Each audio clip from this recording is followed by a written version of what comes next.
atau etika bisnis, pengertian etika itu sendiri diambil dari bahasa Yunani kuno, yaitu ethos, yang berarti kebiasaan atau adat, akhlak, watak, perasaan, sikap, dan cara berpikir. Sedangkan etika bisnis sendiri yaitu studi yang dikhususkan mengenai moral yang benar dan moral yang salah dalam suatu kegiatan bisnis atau perusahaan. Perusahaan harus memiliki budaya dan etika yang baik agar perusahaannya maju.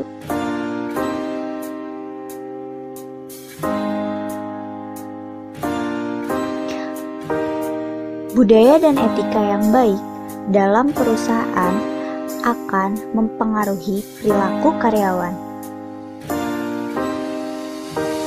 Perilaku karyawan yang baik akan mempengaruhi tingkah laku pengambilan keputusan agar lebih bijaksana.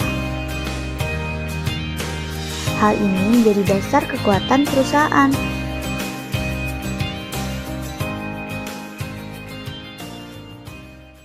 Contoh perusahaannya adalah perusahaan Telkom Indonesia. Telkom Indonesia adalah perusahaan informasi komunikasi yang menyediakan jaringan telekomunikasi di Indonesia.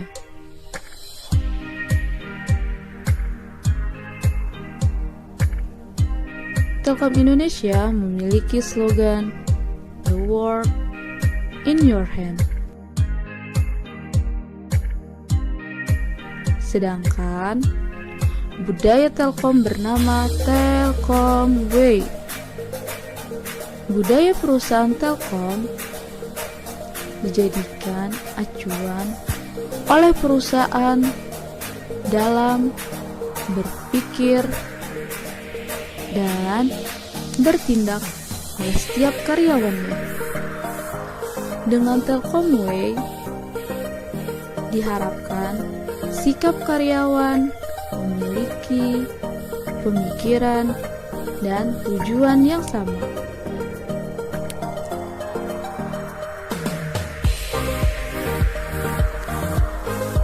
Penetapan budaya perusahaan Telkom mengacu pada konsep pengelolaan Telkom Group yang dikenal dengan 8S. Apa sih 8S itu? 8S adalah spirituality, style, share value, strategi, staff, skill, system, and structure.